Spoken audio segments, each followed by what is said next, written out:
नमस्कार, लोकमंच न्यूज देख रहे हैं आप। मैं हूं आपके साथ सुरभि राजपूत। अखाड़ा परिषद के अध्यक्ष महंत नरेंद्र गिरी की मौत से लोग स्तब्ध हैं। उनकी अंतिम यात्रा में शामिल होने के लिए 13 अखाड़ों के प्रतिनिधि और देश भर के संत प्रयागराज में जुट रहे हैं।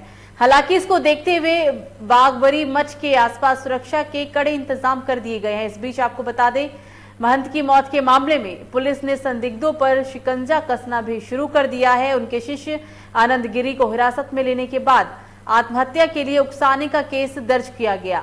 बताया जा रहा है कि मौत से एक दिन पहले महंत ने उनसे रस्सी मंगाई थी। ऐसे कई राज हैं जिनसे अभी पर्दा उठना बाकी है। प्रयागराज पुलिस के मुताबिक महंत का शव रस्सी से लटका हुआ था। सूत्रों के मुताबिक तफ्तीश में यह पता चला है कि महंत ने एक दिन पहले ही वो रस्सी मंगाई थी, जिसके फंदे पर उनका शव लटका हुआ मिला।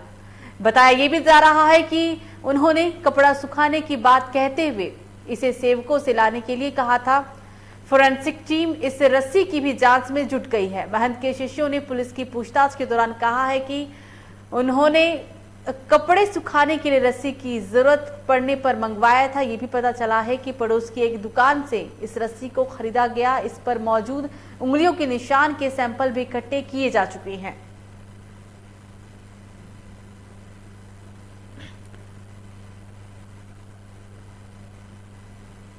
महंत गिरी की मौत के बाद अब एक ही सवाल यहां खड़ा होने लगा है कि क्या यूपी में साधु संत सुरक्षित है। इसी पर ज्यादा जानकारी के लिए हमारे साथ यूपी के अलग अलग जिलों से संवाददाता जुड़ गए हैं। निखिल जुड़ गए हैं, लखनऊ से भानु जुड़े हैं, उन्नाव से और खदीम बुलंदशहर से।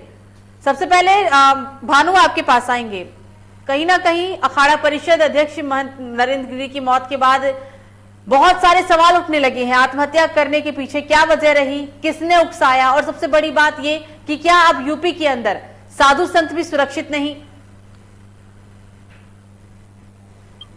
तो इसके पहले इस समय में साधु संत सुरक्षित हो या न रहे हो या इसका नजारा हम सबने देखा, लेकिन जब से उत्तर प्रदेश योगी सरकार आई तब से निश्चित रूप से संत महात्माओं ने भी अपने आप को सुरक्षित महसूस होना एहसास किया है। इसका नमूना हम सब ने कई बार देखा है और योगी सरकार ज्यादातर कई मामले साधु संत समाज के ही उठाती है और उनके हित की बात करती है। लेकिन जिस तरह से उत्तर प्रदेश की प्रयागराज से अखाड़ा परिषद के अध्यक्ष हुआ, प्रयागराज के बागबरी मठ के जो महंत है श्री श्री स्वर्गीय नरेंद्र गिरी जी का जो आकस्मिक निधन हुआ है वो बहुत वाला है।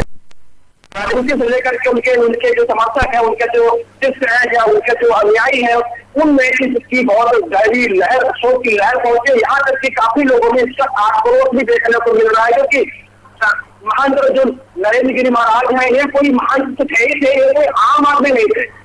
इनकी आशीर्वाद से न जाने कितने राजनीतिक मंच संचालित होते थे, न जाने कितने नेताओं ने पूर्ति समाज में, यहाँ तक कि वो पार्टी अपना दायित्व रखता हो या अपना मतलब रखता हो। लेकिन महंत नरेंद्र दास जी का स्वर्गीय जो नहीं रहे हैं, उनका बड़ा योगदान रहा है। और यहाँ तक कि हर व्यक्ति में उत्तर प्रदेश लेकर कई प्रदेशों के मुख्यमंत्रियों ने भी ट्विटर पर उनके लिए शोक संवेदना व्यक्त की है और उनके लिए एकदम राजनीति भी अर्पित की है। लेकिन जिस तरह से आज के बाद उत्तर प्रदेश के उप मुख्यमंत्री केशव प्रसाद मौर्य के उन्नाव जनपद में कार्यक्रम लगा हुआ, आत्महत्या कई योजनाओं का शिलान्यास कर रहे हैं। लेकिन जैसे ही खबरें आती है वैसे उनके प्रमुख सचिव उन्होंने सरकार से जारी करके यह अवगत कराया कि उन्नाव जनपद का दौरा मुख्यमंत्री केशव प्रसाद मौर्य का निधन किया जाता है, क्योंकि वो आज प्रयागराज में होंगे। यहाँ तक कि योगी आदित्यनाथ या अन्य बड़े बड़े महात्मा इस मामले को लेकर के ट्वीट किया है और शोक संवेदना व्यक्त की। लेकिन जिस तरह से नरेंद्र दास जी को महाराज जी के जो मठ में 100 मिला अधिक फल लटकते हैं, वो उससे कई सवाल खड़े हो गए कि हत्या, आत्महत्या या फिर किसी ने आत्महत्या करने की उनको उकसाया है। लेकिन जिस तरह से कुछ मामले सामने निकल कर आए हैं, पुराने मामले के मठ में उनके से शुरुआत करके आनंद गिरी महाराज जो उनके शिष्य थे, उनसे कुछ समय पहले मठ को लेकर के कोई मतभेद हुआ था, जिसको लेकर के वो आज मठ से उनको निकाल चुके थे। पहले की 2 बात रुपए के लक्ष्मण एकत्रित किए थे, लेकिन फिर लोगों को दबाव पड़ा नरेंद्र गिरी महाराज के ऊपर आपसी वक्तव्य वार्ता हुई, उसके लेकर के फिर इस मामले को ठंडे बक्से में डाला गया। उसके बाद में पुनः आनंद गिरी जो वहाँ के शिष्य है उनको मठ में लाया गया। और जिस तरह से यह सवाल उठ रहे थे लगातार लोगों के मन में, या सरकार उठ रही है इनके मौत के बाद से कि ये आपसी गुरु शिष्य के बीच का ही तनाव रहा है, जिसकी वजह से ही नरेंद्र दास महाराज ने आत्महत्या की है या उनकी हत्या की गई। लेकिन जिस तरह से पुलिस को सुसाइड नोट जो प्राप्त हुआ तो पुलिस जांच स्क्वाड को लेकर के यह घटना का छानबीन कर रही, वही फोरेंसिक टीम से भी यह जांच करने पड़ताल करने का प्रयास कर रही है। जो जो सुसाइड नोट पाया गया या वाकई में नरेंद्र गिरी महाराज जी का ही लिखा हुआ है या किसी और ने लिखा है। लेकिन जिस तरह से मामला यदि है, कुछ दिन पहले उन्होंने रस्सी मंगवाई थी कमर दिखाने के बाद अपने शिष्यों से, इससे लगता है उन्होंने आत्महत्या की है। लेकिन आज मैंने इसी मुद्दे को लेकर के अन्य महात्मा के श्री रामचंद्र ब्रह्मचारी जी है, जो काफी इनके शिष्य हैं और काफी इनको जैसे मत किए अखिल राष्ट्रीय समाज के संगठन के अध्यक्ष में सबसे उदाहरणों के संपर्क में उन्होंने बताया कि नरेंद्र नाथ महाराज जी बहुत ही सरल स्वभाव के व्यक्ति थे और काफी समय से वो तनाव में रह रहे थे, उनको अपने शिष्य को लेकर के काफी उनको तकलीफ पहुंच रही थी। लेकिन जिस तरह से एक महंत ने अगर उसने आत्महत्या की है तो बहुत ही संस्कार करने वाला है उस शिष्य के लिए, उस समाज के लिए, उस वर्ग के संतों के लिए, जो इस तरह से अपने गुरु को प्रचारित करते हैं, परेशान करते हैं, तो वाकई में इनकी हत्या की गई। निश्चित उत्तर प्रदेश सरकार के मुख्यमंत्री योगी आदित्यनाथ को कड़ी से जांच करवा करके उन अपराधियों को कड़ी से सजा देना चाहिए। सुरभि बिल्कुल भानु बने रहेगा, सीधा चलेंगे निखिल के पास। निखिल, एक संत आत्महत्या कर ले, एक महंत आत्महत्या कर ले, ये बात किसी को हजम नहीं हो रही। हालांकि अभी हम आत्महत्या के दृष्टिगत देखते हुए जांच पड़ताल की जा रही है, बहुत सारे पहलू है, साजिश है, हत्या है, आत्महत्या है, ये सब जांच का विषय है। लेकिन ऐसे क्या यहाँ जरूरत पड़ जाती है कि एक महंत की हत्या हो जाए और पुलिस के हाथ कोई पुख्ता सबूत नहीं लग पाए हैं? इसके पीछे क्या वजह हो सकती है? जी, आपको बता दें, नरेंद्र गिरी महाराज को छोटे मोटे व्यक्ति नहीं थे, वो कई महंत में अध्यक्ष भी माने जाते हैं। आपको बता दें, उनके कई बड़े नेताओं से भी मुलाकात होती रही है, लेकिन कहीं ना कहीं उनके सब नेताओं से अच्छे संबंध भी रहे। अयोध्या मंदिर की बात करें तो कई उन्होंने लगातार अयोध्या मंदिर को लेकर भी आवाज उठाई थी। लेकिन जिस तरह से उनकी संदिग्ध परिस्थितियों में फांसी से फंदे लटका हुआ उनका मिला है, तो कहीं ना कहीं तो सवालिया निशान खड़े होते हैं कि आखिर किन वजह से ऐसी परिस्थिति आई। हालांकि लेटर की बात करें तो उनके पास एक सुसाइड नोट का लेटर मिला है, उसका भी उनके जो शिष्य आनंद गिरी है उन्होंने साफ तौर पे कहा है कि उनको लिखना या राइटिंग का कुछ खेल है। तो कहीं ना कहीं तो कई सवालिया निशान खड़े होते हैं कि अब जांच का विषय है, अब जांच में यही स्पष्ट होगा कि क्या हकीकत है क्या नहीं है। हालांकि सारे आला अधिकारी मौके पर मौजूद है। मुख्यमंत्री योगी आदित्यनाथ ने खुद इस चीज को कहा है कि इसकी सारी रिपोर्ट हमको चाहिए और उन्होंने तलब की है। सारी रिपोर्ट को लेकर कई हर पहलू के कदम रखे जा रहे हैं कि कहीं ना कहीं पूरी जांच सही दिशा में जाए और साफ हो सके कि नरेंद्र नाथ गिरी की किन वजह से उन्होंने आत्महत्या या उनकी हत्या हुई है, उनका कारण तो अभी पता नहीं चल पाया है। जी बिल्कुल निखिल, आप हमारे साथ बने रहेगा। कदीम के पास चलेंगे। कदीम, उनके शिष्य आनंद गिरी को हिरासत में लिया गया आत्महत्या करने के लिए, उकसाने का केस भी दर्ज हुआ है और भी हालांकि अभी जांच के बाद ही पता चल पाएगा और बयान के बाद ही पता चल पाएगा कि क्या कुछ अभी निकलकर सामने आया है, क्या कहा है उन्होंने। लेकिन आगे आने वाले समय में और क्या देखने को मिलेगा, कैसे पूरी जांच पड़ताल होगी या फिर क्या कुछ होगा? ये सुरभि, देखिए आपको बता दें कि प्रयागराज में बाबी मठ के महंत में भारतीय अखाड़ा परिषद के अध्यक्ष जो कि नरेंद्र गिरी की संदिग्ध परिस्थितियों में मौत हुई है, जो कि एक चिंताजनक का विषय है। नरेंद्र गिरी देश के बहुत बड़े संतों में गिनती होती थी इनकी, हालांकि मौत के कारणों का अभी तक खुलासा नहीं हुआ है। बता दें सुरभि की देश के प्रधानमंत्री सहित काफी राज्यों के मुख्यमंत्रियों ने गहरा दुख जताया है। वहीं अगर माने आईजी की माने तो आईजी साहब के मुताबिक 5 कैदों का बचतनामे की तरह सुसाइड नोट मिला है, लेकिन सुसाइड नोट में जो ऊपर है वो आनंद गिरी, उनके शिष्य आनंद गिरी का नाम उसमें आया है, जो कि एक आनंद गिरी का नाम जो है वो उसमें आया है कि उन्होंने हमारा जो हत्या की है। हालांकि आनंद गिरी का कहना है, वहीं आनंद गिरी का सीधा तौर पर कहना है कि मुझे साजिश के तहत फंसाया गया है। आनंद गिरी ने ये भी कहा है कि मुझे साजिश के तहत राजनेताओं द्वारा या राजनीति द्वारा फंसाया जा रहा है। अगर पुलिस की माने तो पुलिस का कहना है कि शाम के समय संत नरेंद्र गिरी का जो शव है वो फंदे पर लटका हुआ मिला था। सुरभि जी आपको बता दें कि उत्तर प्रदेश में सरकार ने संत नरेंद्र गिरी की संदिग्ध परिस्थितियों में हुई मौत को लेकर एक आपात बैठक भी बुलाई है।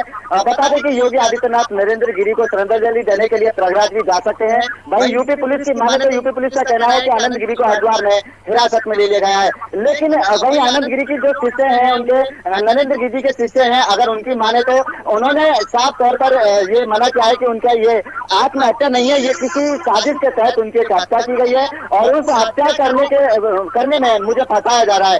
तो सीधे तौर पर अभी इसका खुलासा नहीं हुआ है। फिर भी अगर इस चीज के खुलासा होते हैं तो बहुत बड़े राज इसमें निकल कर आएंगे। लेकिन कहीं ना कहीं अगर पुलिस की माने तो पुलिस के मुताबिक जो नरेंद्र गिरी जी के शिष्य थे आनंद गिरी जी, उन पर हत्या का आरोप आ रहा है। वहीं इसमें आनंद गिरी जो है वो इस पूरे मामले में उत्तर प्रदेश सरकार से निष्पक्ष जांच करने की मांग कर रहे हैं और उनका सीधा तौर पर कहना है कि पहले पूरे केस की जांच की जाए, तब किसी पर एक हत्या का आरोप लगाए। लेकिन पुलिस की माने, डीआईजी साहब की माने तो उनका सीधे तौर पर कहना है कि जो 5 पेजों का सुसाइड नोट महंत जी ने लिखा है नरेंद्र गिरी जी ने, उसमें जो आनंद गिरी का नाम आया है। तो एक बहुत बड़ी बात ये भी है सुरभि जी सोचने की कि अगर महंत जी ने सुसाइड किया है, आत्महत्या की है, तो उनके सामने एक इतने बड़े संत की, जो देश में एक नामी ग्रामी संत हो, उनको देश पूजता हो और उनको एक भगवान का रूप देता हो, तो इस तरह के संत के आगे आखिर किस तरह की मजबूरी सामने आई होंगी कि वो एक सुसाइड करने पर, आत्महत्या करने पर मजबूर हो गए। हालांकि अगर ये माने कि उनकी हत्या की गई है, तो आखिर उनकी हत्या एक बड़े पैमाने पर हुई है। ऐसा किस चीज के बीच में वो बाधा बन रहे थे जो उनकी हत्या कर दी गई? अगर हत्या नहीं की गई तो अगर उन्होंने आत्महत्या की तो किन किन परिस्थितियों का उन्हें सामना करना पड़ रहा था जिसकी वजह उन्हें आत्महत्या करनी पड़ी? तो सुरभि जी, बहुत सारे सवाल हैं जो अभी तक खुलासा नहीं हुआ। अगर खुलासा होंगे तो बहुत सारे सवाल निकल के सामने आएंगे। हालांकि वहीं हमारे साथ हम एक मंदिर में खड़े हैं, यहाँ हमारे साथ यहाँ के महंत मौजूद हैं। इनसे हम जानेंगे कि नरेंद्र गिरी जी की महंत की जो संदिग्ध परिस्थितियों में मौत हुई है उस पर इनका क्या कहना है? जी यही कहना है, मंदिर से बोल रहे हैं। ये महात्माओं की हत्या जो हो रही है देश में, ये बड़ी दुख की बात है। इसमें जो भी जिसने भी मौत हुई है उसको राज होना चाहिए। अभी तक हालांकि बाबा इसका खुलासा नहीं हुआ है हत्या का, लेकिन कहीं ना कहीं माने तो सूत्रों के मुताबिक से ये आनंद गिरी जो उनके शिष्य थे उन पर हत्या का आरोप लग रहा है। अगर इसी तरह से शिष्य ही गुरु की हत्या करेंगे तो किस तरह से महंत जो आगे बढ़ पाएंगे या महंतों का काम चल पाएगा? हाँ, इस तरह जो है होना चाहिए, जो है सही जो होना चाहिए, जो जिसने हत्या किया उसका राज खुलना चाहिए, इसलिए हमारा कहना है। प्रयागराज में महंत नरेंद्र गिरी जी की हत्या कर दी गई और पहले भी कई मामले सामने आए उत्तर प्रदेश में। वहीं अगर हम बात करें प्रेजेंट मुख्यमंत्री की, तो सूबे के मुख्य योगी आदित्यनाथ जी यहाँ के उत्तर प्रदेश के मुखिया हैं, प्रधानमंत्री हैं, सॉरी मुख्यमंत्री हैं। तो उनके बेटे जो कि वो भी एक योगी है, वो भी एक संत है, तो उनके देखते हुए उनकी सरकार में इस तरह से जो महंतों की, संतों की हत्या हो रही है, ये बहुत चिंताजनक विषय है। और जो कि एक महंत परिवार में ये लगातार समय समय पर हर एक के बाद एक महंत की हत्या हो जाती है। और हालांकि अभी फिलहाल में देखा गया जो मेन मुद्दा आ रहा है कि शिष्य ने ही अपने गुरु की हत्या कर दी, तो फिर कहाँ वो एक विश्वास रहेगा शिष्य पर गुरु का? हाँ, जो ये हत्या होने महाराज इसको रोक दिया जाए और जो इसका जो वो सही दिखाया जाए, जिसमें खड़ा नहीं चाहिए। अगर खुलासा होता है और ये बात सच होती है कि आनंद गिरी जी ने नरेंद्र गिरी जी का, अपने गुरु जी का जो कि हत्या की है या साजिश के तहत हत्या कराई है, तो फिर अब क्या मांग उठाएंगे आप संत लोग? उसको सजा मिलनी चाहिए, उसको फांसी दिलानी चाहिए, यही हमारा कहना है।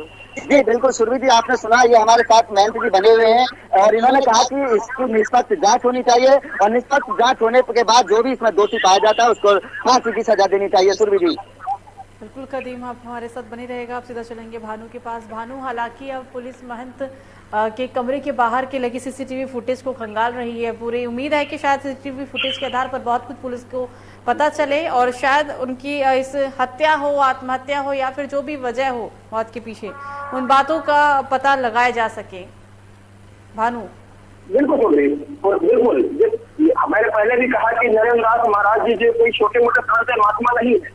उत्तर प्रदेश आज प्रदेश राजनीति में इनका बड़ा योगदान रहा। यहाँ तक कि इनके शिष्य, इनके जो जिन्होंने इनको अपना गुरु माना है, वो सत्ता की कुर्सी में बैठे हुए हैं। पिछले संत महात्मा की हत्या होना बड़ा सवाल खड़ा हो गया। यहाँ की एक तरह से मान लीजिए कि नरेंद्र दास महाराज जी की हत्या होना एक तरह से लोकतंत्र की हत्या की गई है, एक तरह से राजनीतिक कुर्सी हिलाने का पूरा प्रयास किया गया। वाकई में इसमें हत्या जैसा कोई शब्द आता है, हत्या की गई है, तो निश्चित रूप से राजनीतिक एंगल इसमें जुड़ा हुआ है। पहली बात है। दूसरी बात, प्रशासन और सरकार किसी भी हालत में नहीं चाहती है कि जिसका मुख्यमंत्री स्वयं योगी हो, सन्यासी हो रहा हो, संत रहा हो, वो आज बैठा कुर्सी बैठा हो, तो उसके कार्यकाल में अगर इस घटना का खुलासा नहीं होगा तो सबसे बड़ा सवाल खड़ा होगा योगी के राज के ऊपर, रामराज के ऊपर, कि योगी के रामराज में ही उनके संत महात्मा सुरक्षित नहीं है। लेकिन अगर कहीं इसमें आत्महत्या की गई है तो सबसे बड़ा सवाल यह खड़ा होता है कि महाराज जी के सामने ऐसी कौन सी समस्या है, कौन सी परिस्थितियां होती है, ईश्वर के साथ अब आत्मा परमात्मा के पास जा चुकी है, तो वही बयान कर सकते हैं। लेकिन जिस तरह से उनकी भाई नोट मिला है, तो उसमें जाहिर हो सकता है कि उनकी जांच के बाद की वाकई में जाकर बाबा महाराज नरेंद्र महाराज जी कुछ गवाही निकाल दिया या फिर किसी और ने लिख करके दीपाकर में रखा और इनको फांसी 15 लटका दिया। लेकिन जहाँ तक बताया जा रहा है कि मध्य के पास भी आश्रम बाबा रहते थे, वो सिर्फ अकेले रहते थे, वहां का कोई किसी का आना जाना प्रतिबंधित था। लेकिन फिर भी सरकार कोई भी कोर्ट नहीं छोड़ना चाहती है किसी प्रकार से घटना को लेकर के कि उसकी विपक्षी दल है उसकी घटना को लेकर के या इस प्रक्रिया को लेकर के या इस मामले को लेकर के उसकी बुराई करे, विरोध करे या ऐसे मुद्दा बनाए। लेकिन इसलिए जहाँ तक मुझे ज्ञात है, मुझे पता है, तो योगी राज्य में ऐसी कई घटनाएं बेहतर मिल रही मौत जो संतुलन राज्य कोई मुंबई नहीं है, सरकार नहीं रात होती है उनको प्रदान किया था, उनको मारा पिटाया था, उसके बाद न्यायालय तैयार रहता था, उनको कार्रवाई किया था। लेकिन जिस तरह से उत्तर प्रदेश के प्रयागराज में घटना घटित हुई है उससे और सरकार के उप मुख्यमंत्री से लेकर के मुख्यमंत्री या हमारे प्रधानमंत्री जी तक उन्होंने इस मामले को लेकर के ट्वीट किया है, अपना दुख व्यक्त किया। तो यह बड़ा सवाल है, गंभीर विषय है। अब फिर दिलचस्प होता है सरकार के कार्यकाल में एसआईटी गठित होती है या फिर पुलिस जांच कराई जाती है या फिर इसमें सीबीआई रहती है। आप देखने का वही समय तय कर जाते हैं कि इस जांच की आंच में कौन प्रभावित होता है, कि वाकई में जो शिष्य है आनंद गिरी महाराज वो भी पुलिस शामिल है, क्या उनकी वजह से ही महाराज ने आत्महत्या की है, क्योंकि पुलिस ने कई धाराओं को दर्ज किया, हत्या आत्महत्या में दर्ज किया, निर्णय कर रही है। क्योंकि सरकार के सामने पुलिस विभाग को, डीजीपी को अपनी पूरी जांच की चौड़ी साबित करनी पड़ेगी, क्योंकि यह बड़ा प्रशासन के ऊपर दबाव है, प्रेशर है। इसलिए सबसे बड़ा सवाल यही खड़ा हो रहा है कि इस जांच की आंच में कोई निर्दोष ना फंसे, ताकि जैसी प्रशासन की कार्रवाई होगी वो बहुत जल्द सबके सामने आ जाएगी। बिल्कुल भानु बने रहेगा। निखिल आपके पास आते हैं। निखिल, इस घटना से इतना तो तय है कि शायद लोगों को यही लग रहा है कि यूपी के अंदर साधु संत सुरक्षित नहीं है। जी आपको बता दें, ये घटना को लेकर कहीं ना कहीं उनके सिर्फ आनंद गिरी के ऊपर कई राज्य है, तो कहीं ना कहीं आनंद गिरी की गिरफ्तारी के बाद जब पूछताछ होगी तो कई राज खोलने की आशंका नजर आ रही है। लेकिन कहीं ना कहीं आपको बता दें, इतनी बड़ी घटना को अंजाम दिया गया, उसके बाद तुरंत ही उनको गिरफ्तार किया गया है। अब जांच में फॉरेंसिक टीम में राष्ट्रीय तक लगा दी गई जो इसका खुलासा करने के लिए आप तौर पर मुख्यमंत्री योगी आदित्यनाथ ने कह रखा है। अब जांच जब खुलेगी तो कभी पता चलेगा कि आखिर क्या कारण था कि आत्महत्या है। लेकिन कई विभाग में आनंद गिरी का नाम आ रहा है, गुरु कुछ तो खास जिसको लेकर विवाद चला। उसके बाद कहीं ना कहीं वीडियो वायरल होता है जिसमें कहीं ना कहीं आनंद गिरी माफी मांगते हुए नजर आते हैं। तो इससे यही स्पष्ट होता है कि कुछ दान करने गई गली है उसको लेकर कहीं ना कहीं बात बनी नहीं है और उसके बाद उनको माफी मांगकर वीडियो वायरल की जाती है। उसी के कुछ दिनों बाद ये बताई जा रही कि गिरी कमरे में मिलते हैं। तब इससे यही पता चलेगा कि जांच जब होगी, जांच के बाद खुलासा होगा क्या था। बिल्कुल निखिल, आप तीनों ही हमारे साथ जुड़े इस पर चर्चा करने के लिए, इसके लिए आप तीनों का शुक्रिया। निखिल थे लखनऊ से, भानु जुड़े थे कानपुर उन्नाव से और खदीम थे हमारे साथ बुलंदशहर से। आपको बता दें कि महंत की हत्या के बाद, आत्महत्या के बाद तमाम तरह के सवाल उठने लगे हैं। लोग बिल्कुल स्तब्ध हैं। अखाड़ा परिषद के अध्यक्ष महंत गिरी की मौत के बाद लोगों में काफी गुस्सा भी देखने को मिल रहा है। फिलहाल अभी के लिए मुझे दीजिए इजाजत। लोकमंच न्यूज पर खबरों का सिलसिला जारी रहेगा। नमस्कार।